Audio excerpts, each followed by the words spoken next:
When a little girl begged her school's janitor to let her stay at the school overnight, the janitor initially thought that the girl was just a young child looking for an adventure. However, after he noticed the girl's jumpy and scared demeanor, and saw a bruise peeking out from under her sleeve, he realized that something horrific must be going on behind the scenes. Before we begin, let us know where you're watching from, and if you believe in helping vulnerable children, be sure to like and subscribe for more. The autumn air carried a distinct chill as Maya lingered in the empty hallways of Hollow Creek Academy. The 11-year-old's shoulders hunched forward as if carrying an invisible weight. Most children had eagerly rushed home hours ago, but Maya remained, her gentle eyes darting nervously toward the exit doors as if they led to some terrible fate. Mr. Ellis, the school's maintenance man, noticed her as he mopped the corridor floor. Something about this quiet child struck a chord within him. "School's been out for nearly 2 hours, young lady," he said gently. "Shouldn't you be heading home?" Maya's head snapped up, her eyes widening with disproportionate fear. I was just," she stammered, clutching her backpack tighter. "Everything all right?" Maya swallowed hard. "Mr. Ellis, could I stay here tonight? Please? I won't touch anything or make any noise." The request caught him off guard. His first instinct was to treat it as childish whimsy, but the desperation etched into her features told a different story. "That's not something I can allow, Maya," he said carefully, noting how she flinched at his use of her name. "Why would you want to stay here instead of going home?" Maya's sleeve rode up slightly, revealing a purplish mark that contrasted starkly against her pale skin. She quickly tugged the fabric down, but not before Mr. Ellis had seen enough to make his stomach tighten with concern. "I just don't want to go back there," she whispered, and for a moment her quiet demeanor cracked, revealing something raw and wounded beneath. Mr. Ellis recognized the signs. He'd lived them himself. "Maya, I can't let you stay here overnight. That would be against the rules." He saw her shoulders slump in defeat. "But I think there's someone you should talk to. Someone who might be able to help with whatever's troubling you at home." Tears welled in Maya's eyes. "No one can help." "That's not true," Mr. Ellis replied, thinking of Miss Carver, the school's social worker whose reputation for helping troubled students was well known. "Some people make it their life's work to help kids like—" He caught himself. "To help kids who are having a hard time." After a long moment, Maya gave a nearly imperceptible nod.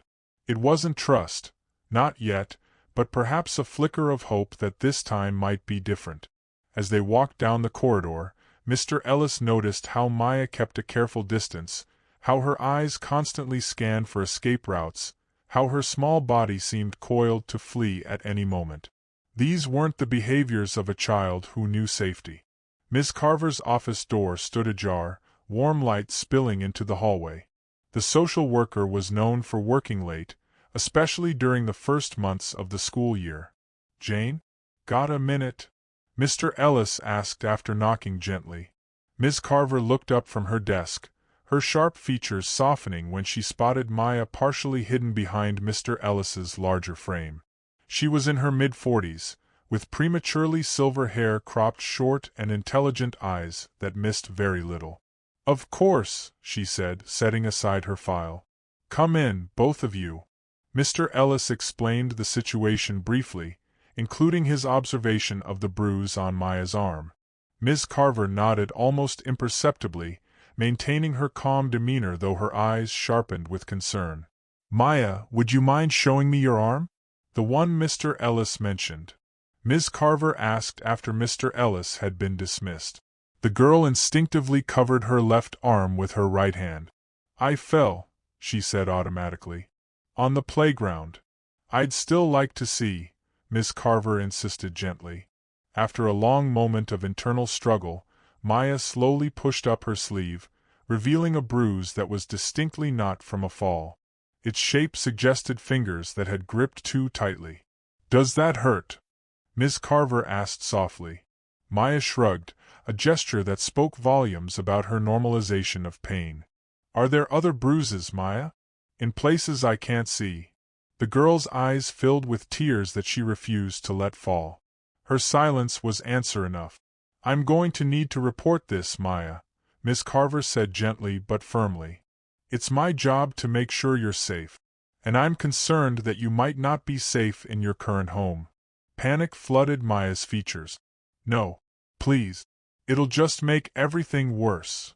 Ms. Carver stepped into the hallway to call Child Protective Services, leaving the door partially open so she could keep an eye on Maya. "It's as bad as we feared," she murmured to Mr. Ellis, who was still nearby.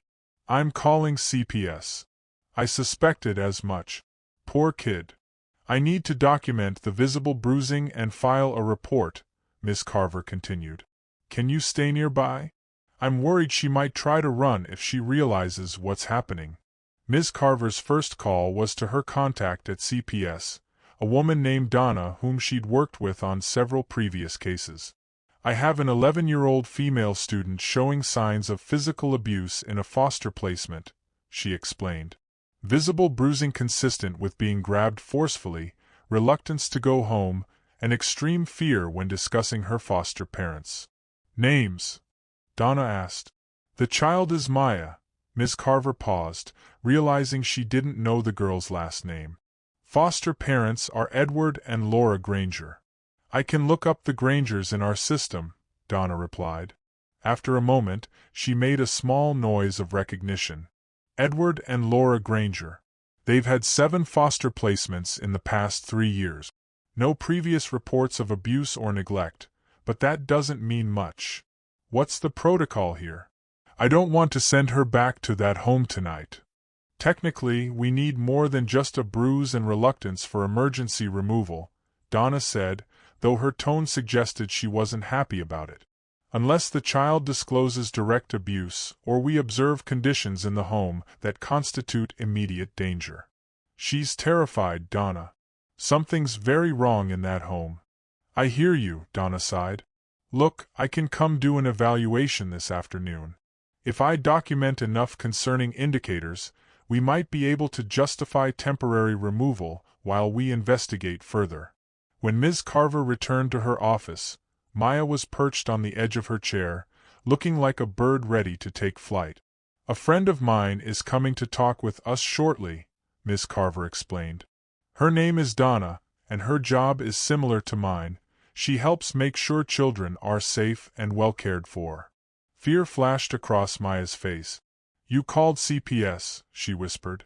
Ms. Carver was taken aback by the girl's immediate understanding of the situation, another sign that this wasn't Maya's first encounter with the child welfare system.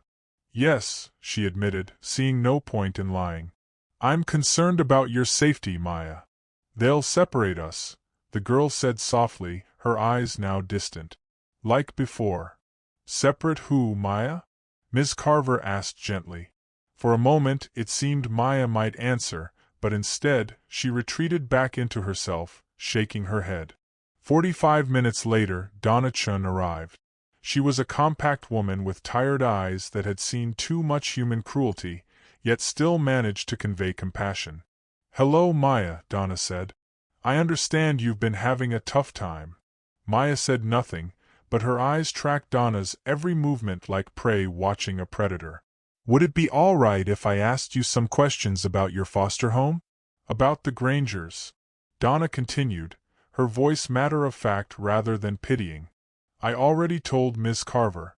"I fell," Maya insisted, though her voice lacked conviction. "I see," Donna replied, neither believing nor challenging the statement directly. "Can you tell me what a typical day is like at the Grangers' house?" This indirect approach seemed to catch Maya off guard. She blinked, then answered hesitantly. "I get up at 5:30. I have to make my bed perfectly. No wrinkles. Then I take a shower. 5 minutes only. Then I make breakfast for everyone." "That's quite early," Donna remarked. "What happens if you oversleep?" Maya's hands twisted in her lap. "I don't oversleep," she said simply, but the fear underlying her words spoke volumes. After more careful questioning, Donna asked, "Maya, would you be comfortable showing me any other marks on your body? Places where you might have been hurt?" The girl hesitated, then slowly rolled up her other sleeve, revealing another, older bruise on her right forearm. Then, after another moment's thought, she pulled up the hem of her shirt just enough to show a series of small, circular burns along her ribcage that made Miss Carver inhale sharply. "Mr. Granger did this?" Donna asked, her professional calm masking the rage building within her. Maya nodded almost imperceptibly, then quickly tugged her shirt down as if afraid someone might walk in and see. "What about Mrs. Granger? Does she hurt you too?" "She watches," Maya whispered, and somehow this passive complicity seemed just as damning as active abuse. "Sometimes she tells him I've been bad, even when I haven't." Donna nodded, her decision made. "Thank you for being brave and showing us, Maya. I think we have enough information now to make sure you don't have to go back to the Grangers' house tonight." Relief and terror warred on Maya's face. "Where will I go? We have safe places for children who need somewhere to stay while we sort things out," Donna explained. "You'll have your own bed, good food, and no one will hurt you there." Before leaving, Maya made an unexpected request. "Mr. Ellis, could you tell Mr. Harvey I won't be in class tomorrow? He's lending me a book, and I don't want him to think I forgot." "Of course, Maya. I'll let him know." "Mr. Harvey?" Ms. Carver inquired. "That's your homeroom teacher?" Maya nodded. "He's nice. He gives me extra books sometimes. One's about girls who solve mysteries and have adventures." The following morning, Ms. Carver arrived at school earlier than usual, determined to speak with Maya's teacher. She found Thomas Harvey in his classroom, already preparing materials for the day's lessons. "Jane, good morning. What brings you by so early?" Ms. Carver closed the door behind her to ensure privacy. "I wanted to talk to you about Maya. She won't be in class today, or for the foreseeable future." Concern immediately replaced the welcome in Mr. Harvey's expression. "Is she all right? She seemed unusually withdrawn yesterday." "She's safe now," Miss Carver replied. "But no, she hasn't been all right. We discovered signs of abuse in her foster home. CPS removed her yesterday afternoon." Mr. Harvey's face darkened, a flash of something fierce crossing his features. "I suspected something wasn't right," he said quietly. She flinched whenever anyone moved too quickly near her. "Did she ever say anything to you about problems at home?" Mr. Harvey shook his head. "Not directly.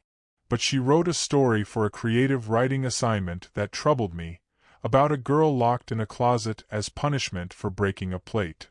She specifically asked that we tell you why she's absent," Miss Carver explained. "She mentioned you lend her books." A small smile touched Mr. Harvey's lips. "She devours them, especially stories about brave girls overcoming adversity." "She's going to need all the hope she can get," Miss Carver replied grimly. "The road ahead won't be easy." Mr. Harvey's expression grew determined. "How can I help? She trusts me at least a little. I'd like to continue being a supportive presence in her life. She's currently at Sunrise Haven, the emergency group home on Elm Street," she explained. "I'm sure they'd allow visits from a teacher, especially one bringing schoolwork and books. It would help maintain some normalcy for her." "I'll go this afternoon," Mr. Harvey promised without hesitation. As Ms. Carver thanked him and turned to leave, Mr. Harvey called after her. "Jane? The Grangers, are they facing charges?" "It's still early in the process," she replied.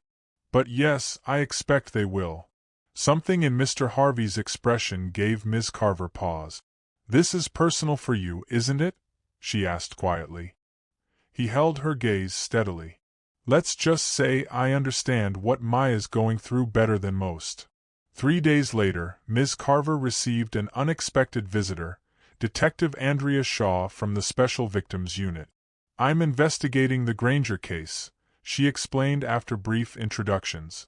"Maya's situation has opened up some concerning patterns we need to explore further." Ms. Carver gestured for the detective to take a seat. "I'm glad to hear it's being taken seriously. What can I help with?" Detective Shaw consulted her notebook. You were the first to report the abuse, correct? After the school maintenance worker brought Maya to your attention? That's right, Miss Carver confirmed. Maya was reluctant to go home, and Mr. Ellis noticed bruising on her arm. When I spoke with her, she eventually revealed additional injuries, including cigarette burns on her torso. The detective nodded grimly. Consistent with what our medical examination found. There were older injuries as well, healed fractures in her left wrist and 2 ribs that show signs of previous breaks. Have the Grangers been arrested? Not yet, Detective Shaw replied with frustration. They're claiming all of Maya's injuries were self-inflicted or accidental. And unfortunately, they have something working in their favor. They've fostered 7 children before Maya, with no official complaints filed against them. That doesn't mean there wasn't abuse, Miss Carver objected. Many children are too frightened to report, especially if they've been threatened. Exactly, Detective Shaw agreed. Which is why I'm trying to locate their previous foster children. So far, I've found 3, all adults now. 2 refused to talk to me, which is telling in itself. The 3rd broke down crying when I mentioned the Grangers' names. Miss Carver felt a chill run through her. They've been doing this for years. I believe so, the detective nodded. And I think there's more to it than isolated abuse. The pattern is too consistent, the methods too practiced. Later that afternoon, Ms. Carver decided to visit Sunrise Haven herself. The group home was housed in a large Victorian building, renovated to accommodate up to 12 children in need of emergency placement. The director, Elaine Winters, greeted Ms. Carver warmly. "Jane, good to see you. Hear about Maya, I assume?" "Yes," Ms. Carver confirmed. "How is she settling in?" Elaine's expression grew concerned. "As well as can be expected, but she's having nightmares. And she's extremely reluctant to talk about what happened in the Granger home. Her teacher has been a bright spot, though. His visits seem to really help." Ms. Carver found Maya in the common room, sitting alone in a window seat with a book open on her lap, though her gaze was fixed on the world outside. She looked small and lost. "Hello, Maya," Miss Carver said softly. "May I sit with you for a bit?" Maya looked up, recognition flickering in her eyes. She scooted over slightly to make room on the window seat. "I hear Mr. Harvey has been visiting. That must be nice." A ghost of a smile touched Maya's lips. "He brought me 3 new books yesterday. About a girl detective." "Maya," Miss Carver began carefully, "I wanted to let you know that a detective came to see me today. Her name is Detective Shaw, and she's trying to help make sure the Grangers can't hurt any more children." Tension immediately seeped into Maya's small frame. "Is she going to make me talk about it? All of it?" "Eventually, yes," Miss Carver answered honestly. "But not until you're ready, and you'll have support every step of the way." Maya's fingers worried at the edge of her book cover. "Nobody believed me before," she whispered. "When I told my last social worker about the closet." "The closet?" Miss Carver prompted gently. Maya swallowed hard. "When I was bad, Mr. Granger would lock me in the hall closet. Sometimes for hours, sometimes overnight." The casual way she described this torture broke Miss Carver's heart. "That should never have happened to you, Maya. And I'm sorry your previous social worker didn't believe you." "Mrs. Granger told her I was lying for attention," Maya continued, her voice flat. "She said I had behavior problems and made up stories. The social worker believed her because their house was nice and they talked right." "This time is different," Miss Carver promised. "Detective Shaw is very good at her job, and she's finding other people the Grangers have hurt. You're not alone, Maya."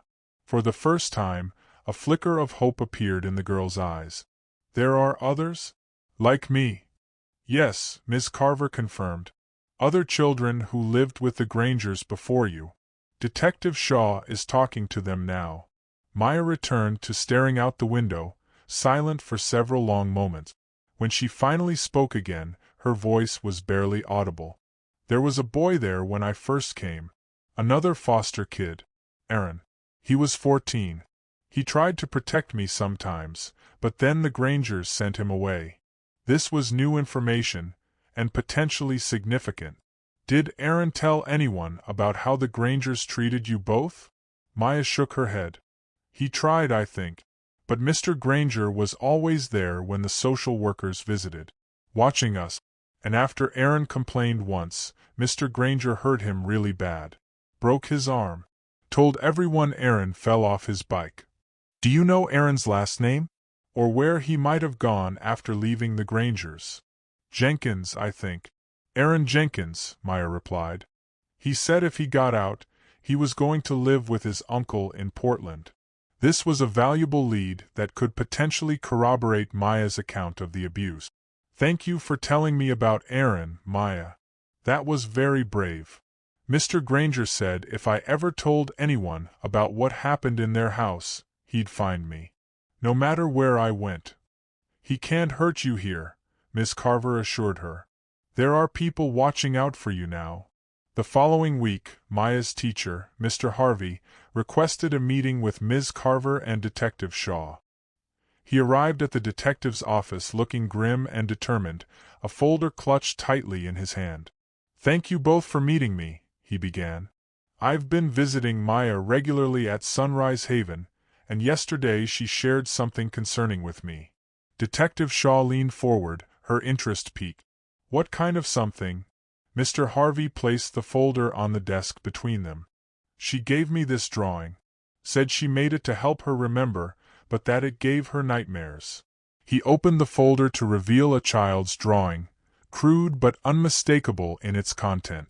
It showed a house with a partially transparent wall, allowing viewers to see inside various rooms. In one room, a small figure labeled Maya was shown locked in what appeared to be a closet. In another, two adult figures stood over a child-sized figure on the floor. But most disturbing was the basement area, where multiple small figures were drawn in what looked like cages or small rooms. My God, Miss Carver breathed. Are those other children? Detective Shaw finished, her expression hardening. In the basement. Mr. Harvey nodded grimly. When I asked Maya about this part of the drawing, she became extremely agitated. Said she wasn't supposed to ever go in the basement, but once, when the Grangers were out, she sneaked down there and saw doors with lock. She heard crying. Detective Shaw's face had gone hard as granite. If this is accurate, we're looking at something far worse than isolated abuse. Potential kidnapping, imprisonment, human trafficking, Ms. Carver whispered. Could they be part of a larger network? It would explain the resources they seem to have, Detective Shaw noted. I need to get a search warrant for that house. Now. 2 days later, the search warrant for the Granger house was executed. Detective Shaw arrived at Hollow Creek Academy later that afternoon, her expression grim but triumphant. We found evidence, she announced once they were alone in Miss Carver's office. The basement was exactly as Maya described, 4 small rooms, each with a deadbolt on the outside. No children present, but clear evidence they'd been there recently. What kind of evidence? Mr. Harvey asked tensely. Clothing in child sizes. Bedding. Personal items. Toys, books, even school assignments with different names on them, Detective Shaw replied. And logs, detailed records of behavior modification techniques that amount to torture. Have they been arrested? Edward Granger was taken into custody at his office. Laura Granger wasn't at home during the search. We're still looking for her, the detective explained. But here's where it gets complicated. When we entered the house, we found another adult there, a woman named Patricia Halpern. Ms. Carver's breath caught. Patricia Halpern? Our Patricia Halpern? The 3rd-grade teacher. Detective Shaw nodded grimly. The same. She claimed to be a family friend checking on the house while the Grangers were out, but we found her destroying evidence, burning papers in the kitchen sink. The revelation hit like a physical blow. Patricia Halpern was a respected educator at Hollow Creek Academy. The idea that she might be complicit in the Grangers' crimes was almost incomprehensible. 6 weeks after Edward Granger's arrest, Ms. Carver arrived at Sunrise Haven for a scheduled visit to find the director, Elaine Winters, waiting anxiously in the entryway. "Maya's gone," she said without preamble. "She left sometime during the night. One of the other children said she was asking questions yesterday about the bus station schedule." Ms. Carver felt her heart plummet. With Laura Granger still at large and potentially seeking revenge for her husband's arrest, the girl could be in immediate danger. Within hours, a small but dedicated team had mobilized to search for Maya. Detective Shaw leveraged her authority to upgrade the case from runaway to endangered missing child, allocating additional resources to the search. Mr. Harvey took personal leave from school to help, walking the streets near bus stations and shelters with Maya's photo in hand. It was Mr. Harvey who found her on the second night. She was huddled in an alcove behind the public library, her small backpack clutched to her chest, dark circles under her eyes. "Maya," he called softly. "It's me, Mr. Harvey." She looked up, her expression a mixture of relief and resignation. "How did you find me?" "You told me once that libraries were your favorite places," he replied simply. "That they felt like the safest places in the world to you." Tears welled in Maya's eyes. "I can't go back," she whispered. "I can't face them in court. I can't." "I know it's scary," Mr. Harvey acknowledged. "Facing people who hurt you requires incredible courage. But Maya, you've already shown more bravery than most people show in their entire lives." She shook her head vehemently. "I'm not brave. Brave people aren't afraid." "That's not true," Mr. Harvey countered gently. "Brave people feel afraid all the time. They just don't let the fear stop them from doing what they know is right." Maya studied him carefully. "Were you afraid? When you had to tell about your foster parents?" The question caught him off guard. He hadn't realized she'd made the connection about his past. "Terrified," he admitted. "I threw up before testifying. Twice." This honest confession seemed to surprise her. "Really? But you're a grown-up." "Grown-ups get scared too," he assured her. "But Maya, here's what I learned. The fear gets smaller every time you stand up to it. And the part of you that's brave? That part grows stronger." After a long moment of silence, Maya whispered, "I don't want to go back to Sunrise Haven. The other kids look at me differently now. They know I'm the reason the police come all the time, asking questions." "What if there was another option?" he suggested carefully.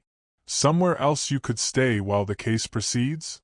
Hope flickered briefly in Maya's eyes before doubt extinguished it. "There's nowhere else. All the foster homes are full." Mr. Harvey took a deep breath, making a decision he'd been considering for weeks. "Actually, Maya, there might be a possibility we haven't explored yet. But first, we need to let people know you're safe." The preliminary hearing arrived with grim inevitability. Maya walked between Ms. Carver and Mr. Harvey, her small hand clutching his with such force that her knuckles had gone white. When they entered the courtroom, Maya faltered at the threshold, her body going rigid at the sight of Edward Granger seated at the defense table. "I can't," she whispered, her voice choked with panic. "I can't do this." Mr. Harvey crouched down to her eye level, positioning himself to block her view of Granger. "Yes, you can," he said firmly. "Remember what we said about brave people? They feel afraid but do it anyway." For several tense moments, it seemed Maya might collapse under the weight of her fear. But then, with visible effort, she steadied her breathing and straightened her shoulders. "I can do it," she whispered, though her voice trembled. "For the other kids. The ones in the basement." When Maya was called to testify, she walked to the witness stand with small, determined steps. Her voice, when she began to speak, was barely audible, but it grew stronger as she recounted her experiences in the Granger household. The defense attorney's cross-examination was deliberately intimidating, designed to confuse and unsettle the child witness. "Isn't it true," she asked with practiced skepticism, "that you've had behavioral issues in previous foster placements? That you've made allegations against other caregivers that were found to be unsubstantiated?" Maya's eyes widened with hurt confusion. "I only told the truth," she said softly. "Nobody believed me before." Just when the defense seemed to be gaining ground, ADA Winters called an unexpected witness, Aaron Jenkins.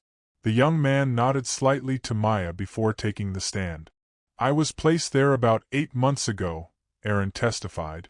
"I was there for about 6 weeks before they had me removed for behavioral issues." "And during those 6 weeks, did you observe any mistreatment of Maya Chen?" the ADA asked. Aaron's jaw tightened. "Yes. They were careful at first, while I was there. But I saw Mr. Granger grab her hard enough to leave bruises. I heard her crying in the closet where they locked her up.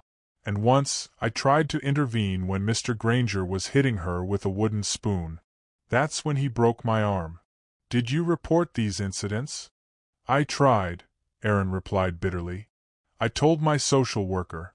But the Grangers said I was violent and disruptive, that I was the one who posed a danger to Maya. My social worker believed them, not me." By the end of the hearing, the judge had found sufficient evidence to proceed to trial. Edward Granger was remanded to custody without bail, deemed a flight risk given his wife's continued absence and the seriousness of the expanding charges against him. The weeks that followed brought significant developments. Laura Granger was apprehended trying to cross the Canadian border with false identification.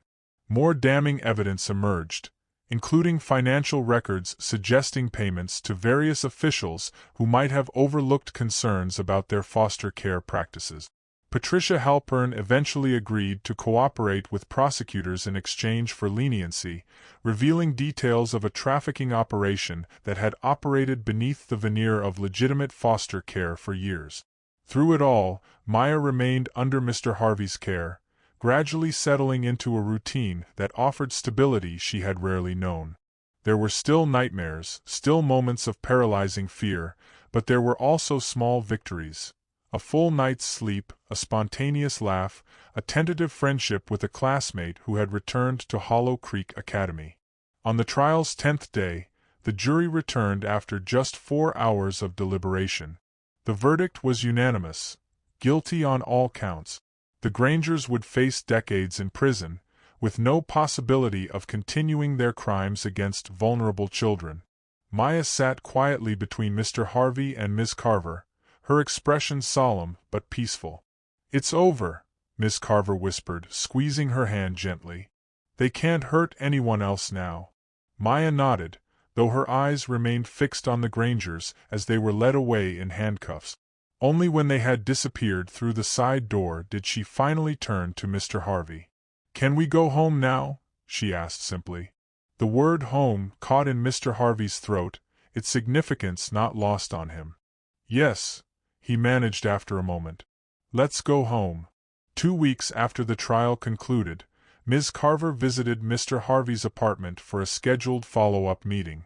The space had transformed since Maya's arrival. Colorful artwork now adorned the refrigerator, a small bookshelf overflowed with children's novels, and a handmade sign on one bedroom door read "Maya's Room" in carefully painted letters. Maya greeted her with a shy smile, more relaxed than Miss Carver had ever seen her. "Ms. Carver, I got an A on my science project. Want to see it?" As their meeting concluded with discussions of next steps in the adoption process, Ms. Carver felt a rare sense of professional fulfillment. The system that had failed Maya so many times before had finally connected her with someone who could truly help her heal. Outside the apartment, as Ms. Carver prepared to leave, Maya emerged from her room. "Ms. Carver? Will you still come visit sometimes? After everything is official?" The question, so simple yet revealing the child's lingering fear of abandonment, touched Ms. Carver deeply. "Of course I will, Maya. This isn't goodbye. It's just a new chapter."